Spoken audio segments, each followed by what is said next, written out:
Hey, what's going on, everyone? It's Steve Croft here from Staples Business Advantage, again back from the home office, and today I'm here to talk to you about the importance of ergonomics and achieving ergonomic success at your workplace, both at your regular office and at your home office. How can you set up your workplace in your work area in a way that's going to result in you being pain free every day? This is super important, especially with a lot of us working from home. You might find yourself working at a kitchen table from a sofa. How can you work in some best practices that allow you to achieve ergonomic success in less than ideal conditions? And that's what this video is all about. I'd like to share with you the top 3 problems I see that limit your ability to achieve ergonomic success, and the top 3 things that you can put into your lifestyle that are going to help. So one by one, I'm just going to give you the problem and a way to fix it. Now, why should you listen to anything I have to say? Well, that's a good question. I'll give you my reasoning. I've been selling office furniture literally since I was 18 years old. That's about 12 years. I got my start in the Staples retail store right in high school, and I had several jobs after that. And of course, now I'm with Staples Business Advantage Canada. And also, when I studied in university, I studied kinesiology and exercise science, so I have some idea of how the body moves and the physiology behind it. And then just from personal experience, I've been lifting weights, playing sports, exercising my whole life. So that's kind of a little bit of my background. Absolutely not a doctor. Before you make any kind of drastic changes to your lifestyle or your home office setup, always consult your healthcare practitioner.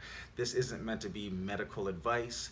These are blanket statements that apply to the majority of the population, but it might not be right for your situation, so always consult your doctor first.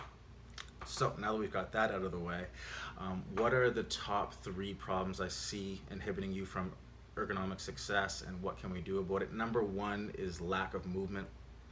None of us move enough. Our body is really designed to be moving from the time we wake up to the time we go to bed. If you look back, how we evolved over time.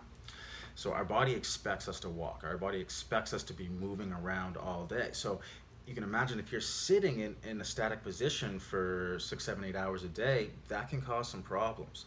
So the number 1 problem is lack of movement, and the number 1 tip is pretty straightforward. We all need to move more. The way I accomplish this is just set a timer on your phone for every half hour in your day. Just stand up, just give yourself a little stretch, a little twist, maybe do a couple push-ups, a couple sit-ups, a pull-up, really anything, go wash a couple dishes, just anything to get you up and moving for about 5 minutes once every half hour. This alone is gonna be awesome. You don't need to have a standing desk for this. You can just stand up and move around. A standing desk doesn't necessarily solve everything either, because standing all the time isn't good either. Staying in any one static position isn't good. Our body needs movement through a variety of range of motions. So the key is don't be static. Work some movement into your day. That's gonna create a lot of positive effects. Now, we do need to sit still at some point to answer our emails, talk to our clients. And so when you are sitting at your desk, you don't want to have your shoulders rounded forward. That's probably one of the most common things you see is these rounded shoulders. That creates a lot of tightness through the pectoral muscles, can strain your rotator cuffs. A lot of neck and shoulder pain comes from this. So we want to have our proud chest, shoulders back, back straight, abs tight. It's gonna feel a little hard at first. It'll feel a little bit like a workout. It is. Think of it as part of your workout for the day.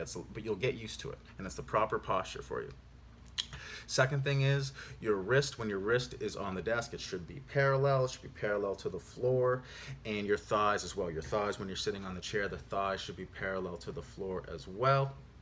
And also when you're looking at your monitor, not up, not down, pretty much straight ahead. It's okay to have your monitor angled down about 15 degrees. Again, there are ergonomic tools that are available to assist with these, but oftentimes just by adjusting your chair and by figuring some things out for yourself, oftentimes you can achieve these without any investment. But there are a variety of ergonomic tools there to help you if you need them, and some people do need them, some people don't. It's a case-by-case basis. If you ever want an ergonomic assessment for yourself, Staples Business Advantage, along with other companies, does offer them. Ours is available in person or online. The online version is kind of cool. It'll walk you through all the different steps, get you aligned properly, and at the end it'll recommend a few products that might help with any remaining problems that you have based on the assessment details. So that one's more tailored just for you, whereas this video is just meant to apply to as many people as possible. So what do we have so far? We have lack of movement. Schedule movement in your day. Super important. That alone is going to make you feel so much better. Number 2, proper body position. Don't have your body stuck in improper positions, because then then your muscles get tight with lack of movement. Now, even if you do number 1 and 2, you're still gonna need some damage control. Even with getting up and doing some movement, even with proper ergonomic position, we still can't get around the fact that the human body was not designed to sit all day. It just wasn't. It was designed to be walking, moving, jumping, running, sprinting. We're not designed to be sitting all day. So you're going to need to do some damage control at the end of the day and during the day. I have some very cheap tools here. The tools I'll show you probably cost less than $30 total altogether. I use these both during and after my day. So I'll just share these with you here. Number 1, this is just a band. You can get it from Sport Chek, Walmart. The brand does not matter. All you're going to do here when you take that break on the half hour is you're going to pull these back. You're going to flex your back muscles, stretch your chest. You can go up over your head as well, or even all the way down back if you're flexible enough. This is a very good exercise, band pull-aparts. Almost all the population now has some degree of rounded shoulders, myself included. So working in a few reps of this exercise with the band during those half-hour breaks and maybe a longer set at the end of the day, that's going to do so much to correct your shoulder health and reduce a lot of shoulder pain. That one exercise alone, I'm telling you, this one is a game changer. I've separated both shoulders a couple times, and this exercise alone helped me bounce back. So I really believe in it. Try it for yourself. Number 2. This here is a physio ball. You could replace this ball with a bouncy ball from your kid's playroom, a golf ball. Doesn't matter. Something fairly hard and round. And what you want to do while you're working, you can roll it on the bottom of your foot. We've all probably heard of something called plantar fasciitis. That's when the fascia at the bottom of your foot gets too much collagen buildup. It gets tight, creates a lot of pain, makes it almost impossible to walk or run. But also tight fascia at the bottom of your foot. Not a lot of people know the fascia at the bottom of your foot actually runs up through your calves, your hamstrings, through your back, all the way actually up over the top of your head. So if you have tight fascia in your feet, that has cascading effects all the way up the kinetic chain, literally to the top of your head. So running this over your feet at during a meeting, during a phone call, that alone, you're helping control some of this damage that you're causing by sitting all day. Sitting isn't the new smoking. That's a little bit of an exaggeration, but it's definitely not that good for you to be in any one static position for too long, whether it's sitting, standing, leaning. We just need movement. I really don't want to demonize sitting, demonize standing, demonize any position. It's just about lack of movement. That's really the ticket here. Now, at the end of the day, I would recommend investing in a foam roller to use just for 5 to 15 minutes, really to roll out your hips, your IT band. Really important. We see a lot of like back pain and hip pain. A lot of that, or a lot of back pain without even really knowing it's your hip, actually is what we see a lot. Because when you sit a lot, your hip flexors get short, creates an impingement, and creates a pulling force. Creates a pulling force on your hamstrings and creates a pulling force on your lower back.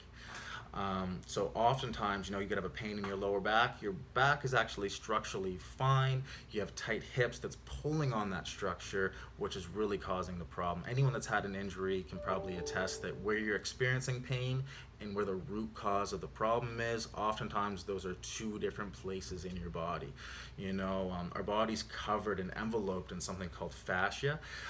It's literally on you from head to toe, and when you create an impingement in one place, because it's connected everywhere, a problem in your shoulder can affect your hip, or vice versa. For instance, you can think of a fascia as like a tight shirt, and say if I had a knot here on my chest, You know, see how all of a sudden it's harder for me to lift my arm, it's harder for me to move my neck, it's even harder for me to twist just from this one knot here, right? Because the body's all connected. If you inhibit that kinetic chain in any one place, there's negative ramifications for the whole body. So it's really important to just take 15 minutes out of your day to do some soft tissue work with a foam roller. You know, if you're really down a bad path, you may need to get some active release therapy through a registered physiotherapist or chiropractor. But again, you know, that's a little bit out of my wheelhouse. These are just little tips that the average person can do to help alleviate just average, you know, a sore neck here or sore neck there. Nothing too crazy, right? These tips should really help. The final tip is to stay hydrated. You know, this is super important. You know, what does that have to do with ergonomics? Well, that fascia I mentioned, it's a sliding force on the skin. It should slide just like this. It should be smooth as silk.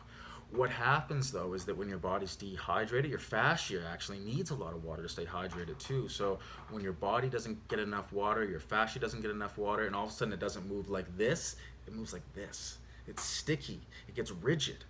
You know, it loses that ability to move and stretch properly, right? So not being hydrated can really cause a lot of joint pain, a lot of stiffness, and not a lot of people know that. But when people talk about the importance of being hydrated, a lot about that is the amount of water that you need internally for your connective tissue, for your internal organs, just to keep the whole system running properly. You know, it's something we all hear a million times a day, but the best supplement on the earth is water. You know, like if people didn't know how amazing water was, some could come along and sell it in pill form and make $1 million if you just looked at all the benefits. You know, water is super important. Staying hydrated is super important. So it could be $1 million supplement, but it's not. It's actually available at your tap. You know, so take advantage of it and drink lots of water. Move a little bit more and just pay attention to your posture, and that's going to fix a lot of your issues. If you're still having issues after you follow those tips, you may need some sort of ergonomic assessment. You may need a trip to your doctor just to really start finding the root cause of your own personal issues, because everyone's different. You know, but I think these tips, you know, move more, get into proper position at your desk, do a little bit of damage control at the end of your day, and stay hydrated. That's a little bonus tip for you there. I said I was going to do 3, you got 4. Follow those tips, and I really think you're going to notice a big turnaround in how you feel. And why does this matter? Well, it's hard to focus when you're in pain. You know, if you're an employee, you know, you want to give the best effort to your employer, and you can't give that if you're always in pain. It's hard to focus on anything if you're always in pain or uncomfortable. It just is what it is. And then from the employer's point of view, and if you have workers working from home, don't you want them to have a healthy work environment? Isn't it in some sense your responsibility as an employer to help provide your employee with a healthy and safe work environment? It's food for thought anyways. I know there's a lot of conversations about that nowadays, and I have to lean towards the side that, you know, it's a shared responsibility, but the employer and the employee definitely have to play their part to ensure that they're staying safe and healthy while working from home or while working from these unusual work environments. So if you have any questions, comments, concerns, if you think I'm way off base on something, let me know. Let's have a conversation. You can send me a personal message, you can comment below, you can like and share this with your friends. I appreciate all forms of support and feedback.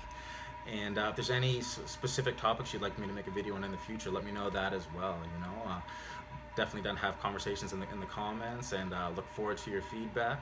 And as always, if you made this far into the video, wow, thank you for watching, and hope you have a great day. Until next time, take care.